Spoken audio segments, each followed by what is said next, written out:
Assalamualaikum warahmatullahi wabarakatuh. Halo Ibu Tutor dan teman-teman semua. Hari ini saya Jalilatul Karamah, NIM 856298604. Saya mahasiswi Universitas Terbuka Padang dengan mata kuliah Praktikum IPA di SD dengan tutor Ibu Via Aini SPD MTD.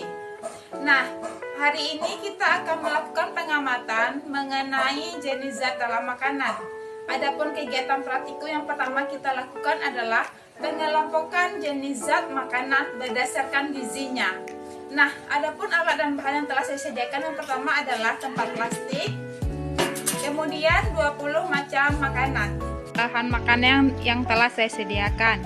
Yang pertama ada buah alpukat, buah apel, buah jeruk, kentang, roti atau biskuit, telur, ikan, beras, margarin atau mentega, minyak goreng, susu, ada labu siam atau japan, ada tomat, wortel, buah kemiri, tahu, rimbang, cabai, ada terong, pare, kacang hijau, ada daun kelor, ada brokoli, ada daun bawang, ada paku atau pakis, ada pucuk ubi, dan ada bunga kol. Kemudian kita akan mengelompokkannya berdasarkan zat gizinya, yaitu karbohidrat, lemak, vitamin, dan protein. Ibu dan rekan-rekan semuanya, ini adalah pengelompokan makanan berdasarkan zat gizinya. Yang pertama, karbohidrat. Karbohidrat adalah zat makanan yang berfungsi sebagai sumber tenaga atau energi bagi tubuh. Adapun yang termasuk dalam jenis karbohidrat adalah kentang, beras, dan biskuit. Kemudian protein. Protein adalah zat makanan yang berfungsi membangun dan memperbaiki jaringan tubuh. Adapun yang termasuk dalam protein adalah kacang hijau, tahu, ikan, dan telur. Vitamin. Vitamin adalah zat makanan yang berfungsi mengatur proses tubuh dan menjaga kesehatan tubuh. Adapun yang termasuk dalam vitamin adalah labu siam, sawi, terong, daun kelor, wortel, tomat, rimbang, buah apel, jeruk, dan alpukat. Kemudian lemak. Lemak adalah zat makanan yang berfungsi sebagai cadangan energi dan pelindung tubuh. Adapun yang termasuk dalam lemak adalah minyak goreng, kemiri, margarin atau mentega, dan susu.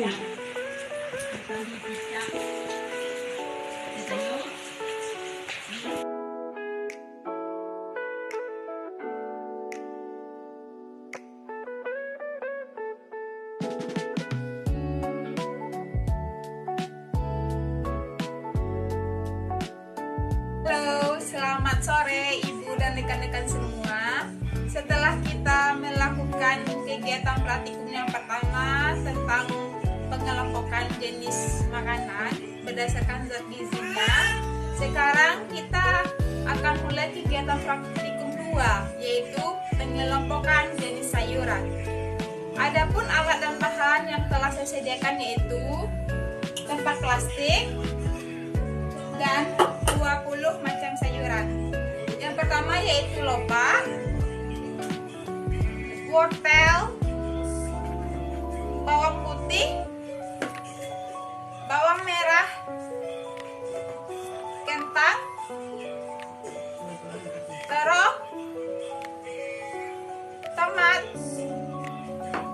labu siam, rimbang,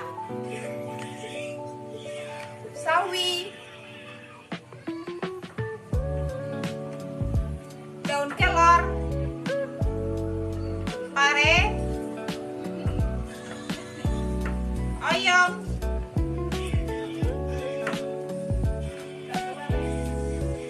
pucuk ubi,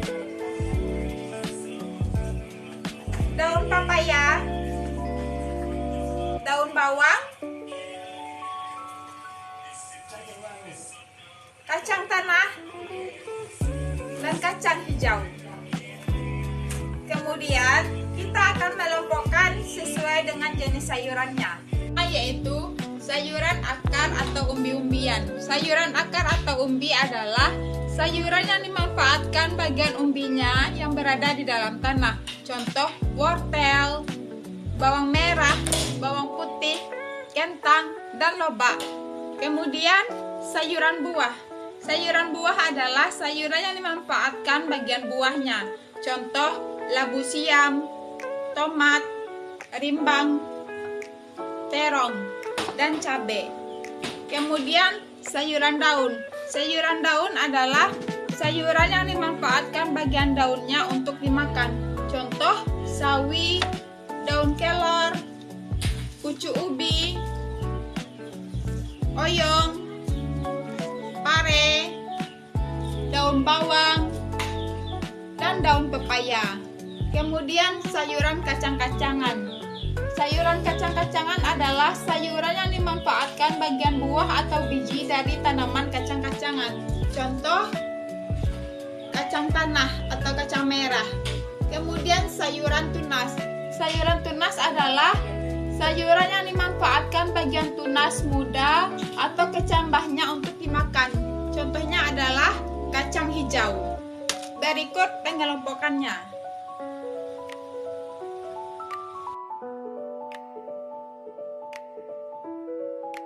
Halo, selamat sore Ibu dan rekan-rekan semuanya. Saya Jalilatul Karamah, NIM 856298604. Saya merupakan mahasiswi Universitas Terbuka Padang dengan mata kuliah Praktikum IPA di SD dengan tutor Ibu Fia Aini SPD MPD. Nah, baiklah rekan-rekan semuanya, hari ini kita akan masuk dalam kegiatan praktikum 3, yaitu membuat menu makanan sederhana dengan slogan 4 sehat 5 sempurna. Adapun alat dan bahan yang telah saya sediakan yaitu tempat plastik dan berbagai macam menu makanan sederhana. Yang pertama yaitu ada sambal lado, kemudian ada gulai, pucuk ubi, dan ikan tongkol.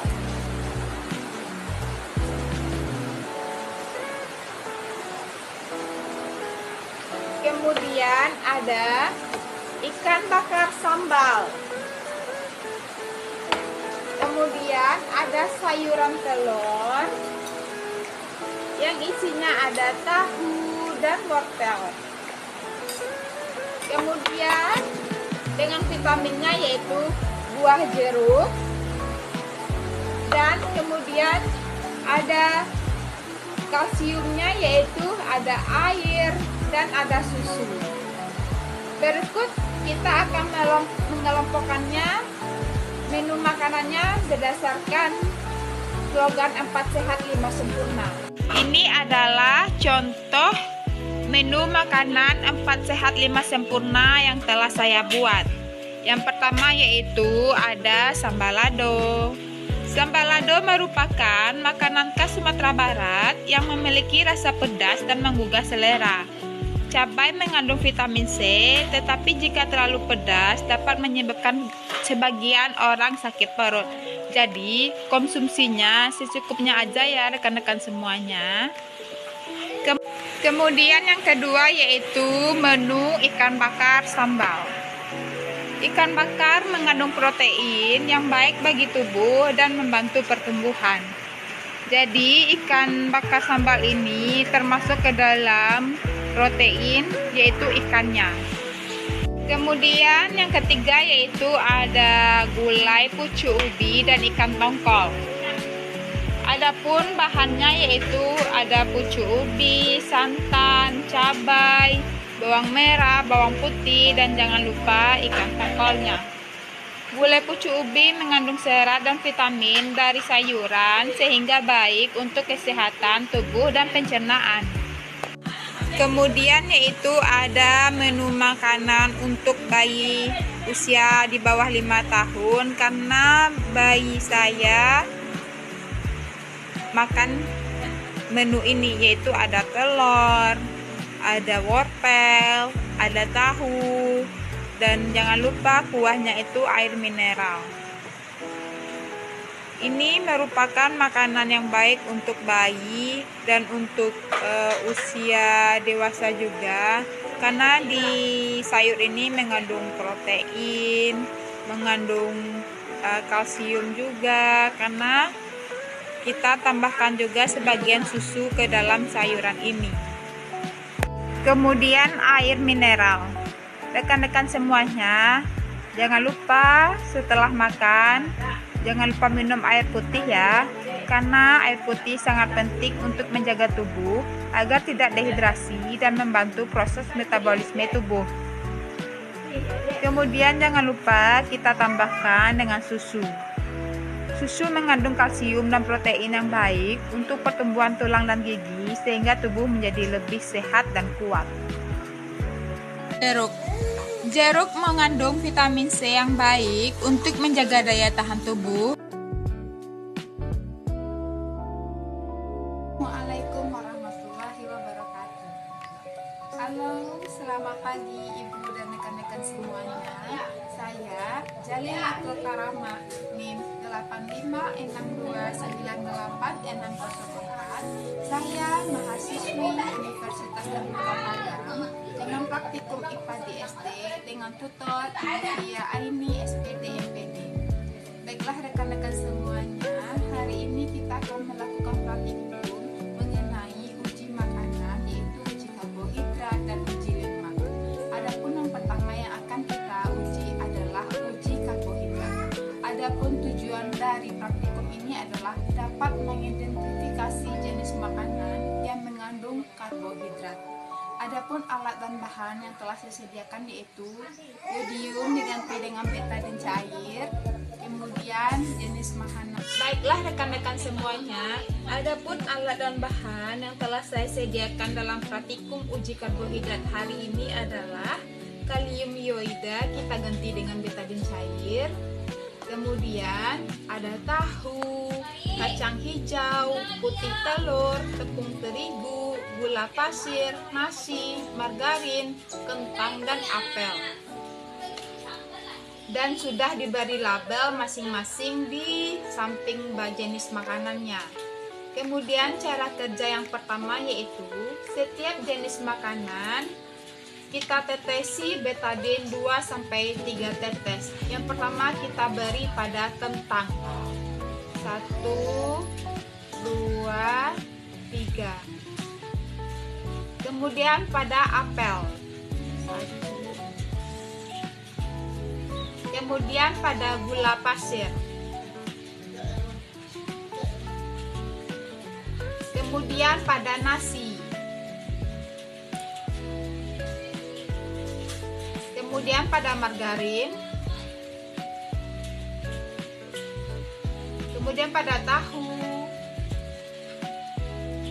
pada putih telur, tepung terigu,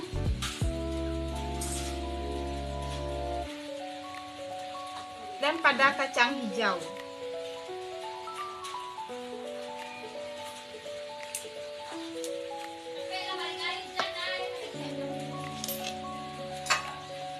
Kemudian kita aduk sedikit supaya bisa meratakan pada makanannya.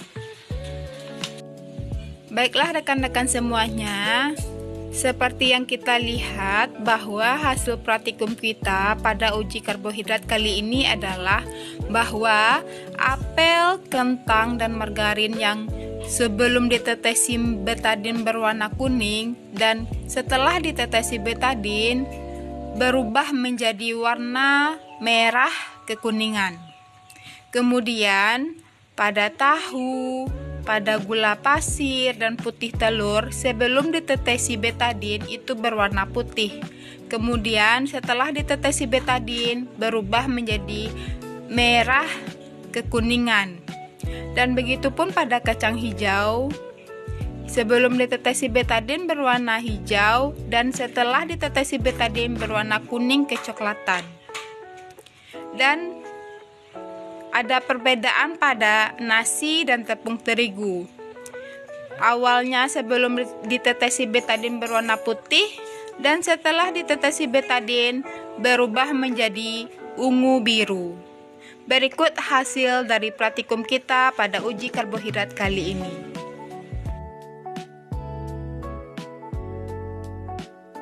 Assalamualaikum warahmatullahi wabarakatuh. Selamat siang Ibu Tutor dan rekan-rekan semua. Hari ini kita akan melakukan praktikum mengenai uji lemak. Adapun dari tujuan uji lemak ini adalah kita dapat mengidentifikasi jenis makanan yang mengandung lemak.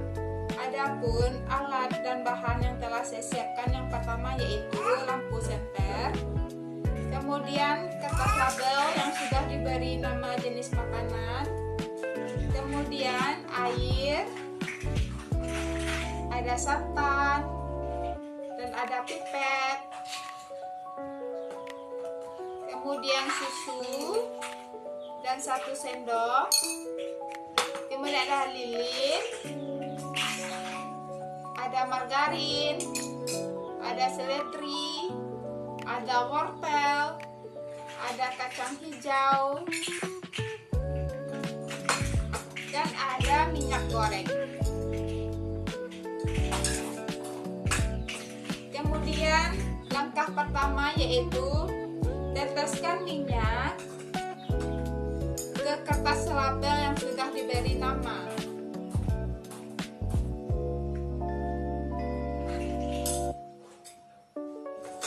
Kemudian teteskan air ke dalam kertas label yang sudah diberi nama.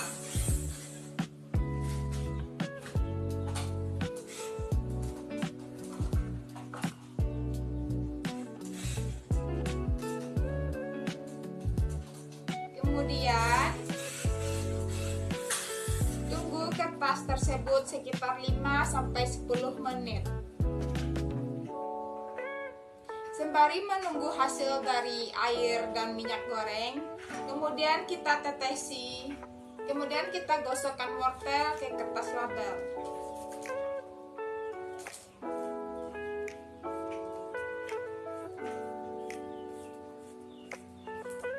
Kemudian seledri,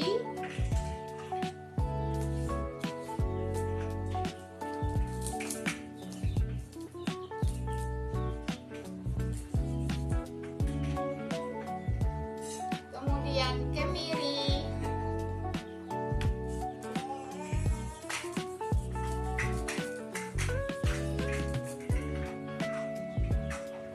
kemudian kacang hijau,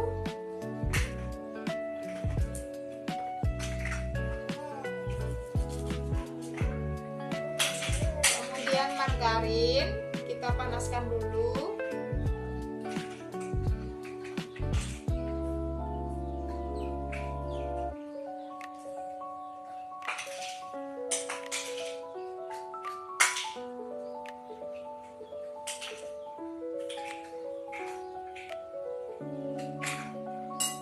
Kemudian santan,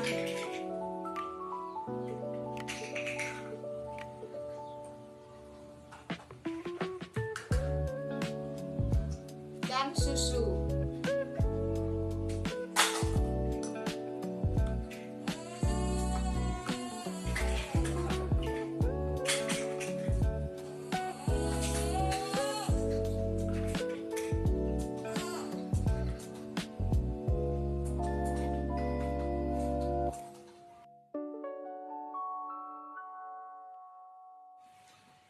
Baiklah rekan-rekan semuanya, berikut hasil praktikum kita setelah kita menunggu kurang lebih 10 menit.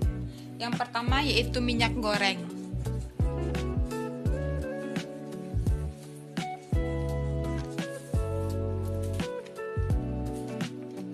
Terlihat jelas bahwa minyak goreng mengandung lemak.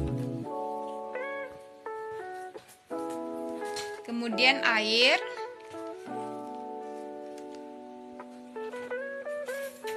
air terlihat tidak mengandung lemak.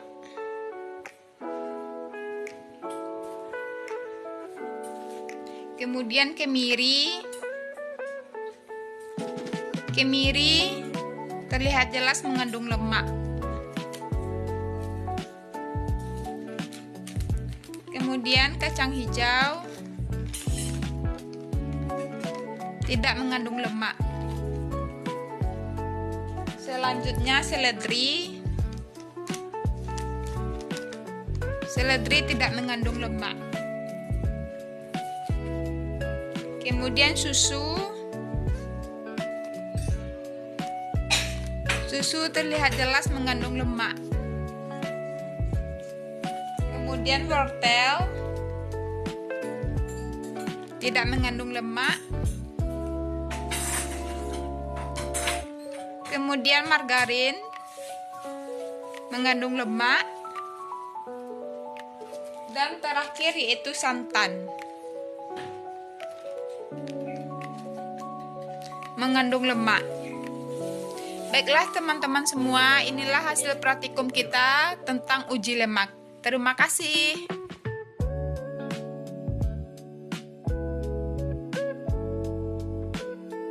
Assalamualaikum warahmatullahi wabarakatuh. Selamat pagi Ibu tutor dan rekan-rekan semuanya.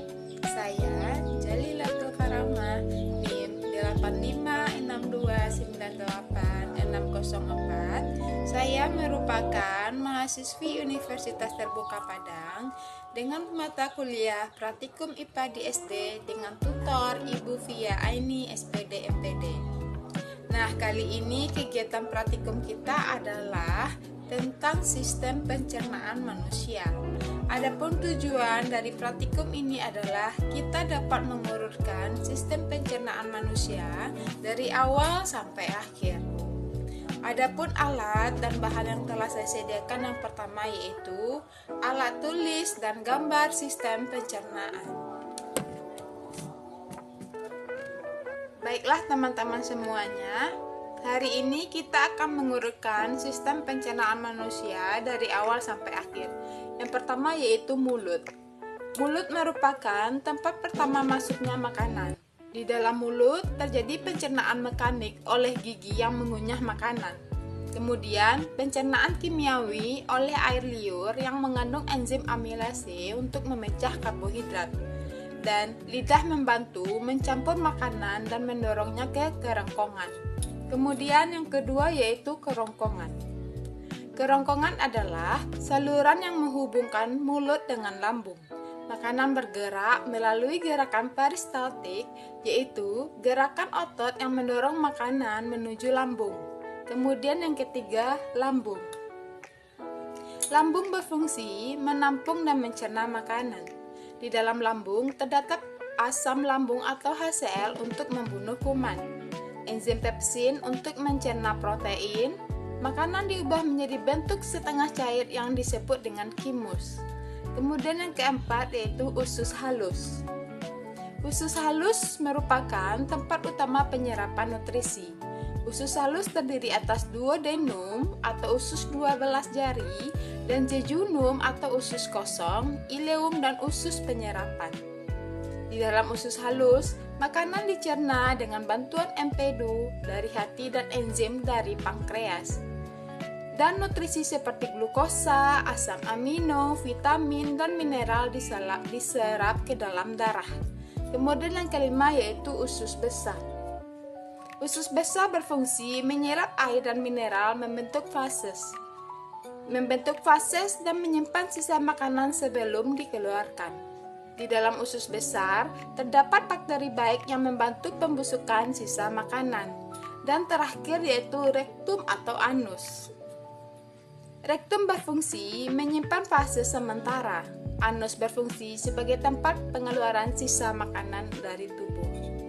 Baiklah, ibu dan rekan-rekan semuanya, itulah sistem pencernaan manusia dari awal sampai akhir. Terima kasih yang sudah menonton. Assalamualaikum warahmatullahi wabarakatuh.